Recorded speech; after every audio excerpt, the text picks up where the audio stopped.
जटाटवी गलज्जल प्रवाह पावितस्थले गलेवलम्ब्य लम्बिताम्बुजंग तुंगमालिकां डमड्डमड्डमड्डमड्ड। नमस्कार। और इस वीडियो में हम आपको बताएंगे कि जो जातक या जो व्यक्ति शुक्ल योग, ब्रह्म योग, ऐन्द्र योग, जिसे कुछ लोग इंद्र कहते हैं, ऐन्द्र योग और वैघृति योग में जन्म लेते हैं, वे कैसे होते हैं या इन योगों का उनके ऊपर क्या इफेक्ट पड़ता है। देखिए, ज्योतिष शास्त्र के अनुसार ऐसा माना जाता है कि हम जैसा कर्म करते हैं उसी के अनुरूप हमें ईश्वर सुख मिलता है। ईश्वर की तरफ से सुख और दुख का निर्धारण ग्रहों की स्थिति के आधार पर होती है। तो जिस व्यक्ति का जन्म शुभ समय में होता है उसे जीवन में अच्छे फल मिलते हैं, और जिनका जन्म अशुभ समय में होता है उन्हें थोड़ा सा कष्ट मिलता है। तो ज्योतिष शास्त्र के अनुसार यह शुभ समय क्या है, तो अशुभ समय किसे कहते हैं या अशुभ योग किसे कहते हैं। कुल योग 27 होते हैं और उनकी अलग अलग परिभाषा है।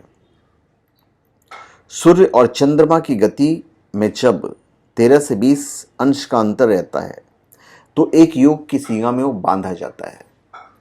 सूर्य और चंद्रमा के अंतर को जानने के लिए योग की सहायता ली जाती है। तो शुक्ल योग, इसके स्वामी चंद्रमा है। शुक्ल योग में जन्मा व्यक्ति जीवन की ऊंचाइयों को सहज ही प्राप्त कर लेता है। उसके जन्म के बाद पिता से और माता से आपसी मतभेद पैदा हो जाते हैं। माता के द्वारा ही जातक का पालन पोषण किया जाता है। माता के द्वारा कष्टमय जीवन जीने के कारण जातक की बहुत सी इच्छाएं पूरी नहीं हो पाती है। शादी के बाद जातक अपने जीवन साथी के साथ जीवन की सभी अपूर्ण इच्छाओं की पूर्ति चाहता है। अक्सर इसी कारण से जातक का जीवन साथी के परिवार से तनाव हो जाता है, और यही तनाव आजीवन बना रहने से जातक का भी अपनी माता की तरह से हालत हो जाती है। और जातक पुरुष है तो जातक आजीवन संघर्ष से घिरा रहने के बावजूद भी अपनी इच्छाओं की पूर्ति नहीं कर पाता है। जातक के लिए बुरा समय जीवन के शुरुआत से ही शुरू होना माना जाता है, लेकिन उम्र की अधेड़ अवस्था से जातक के लिए अच्छा समय शुरू हो जाता है। फिर है ब्रह्म योग, जिसके स्वामी ब्रह्मा है। तो इस योग में पैदा होने वाला जातक सभी प्रकार के विद्याओं में प्रवीण हो जाता है। शुरू में पिता के द्वारा पालन पोषण किया जाता है और माता का कम साथ मिलता है। बड़े होने पर उसकी परवरिश उसके पुत्रों के द्वारा की जाती है। पत्नी का या पति का साथ कम मिलता है।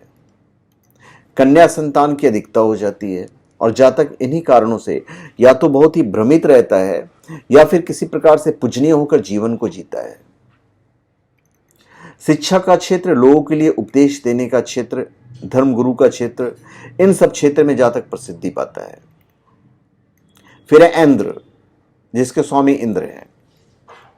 तो इस योग में पैदा होने वाले जातक सभी सुख सुविधाओं से युक्त होता है और राजनीति आदि में जाकर ऐश्वर्य का जीवन जीता है। सवारी, रहन सहन आदि की सुविधा जातक को जन्म से ही मिल जाती है। जनता की सेवा करने का अवसर भी खूब प्राप्त होता है। अक्सर लोगों के लिए अपने कार्यों से गणमान्य व्यक्तियों में गिना जाता है।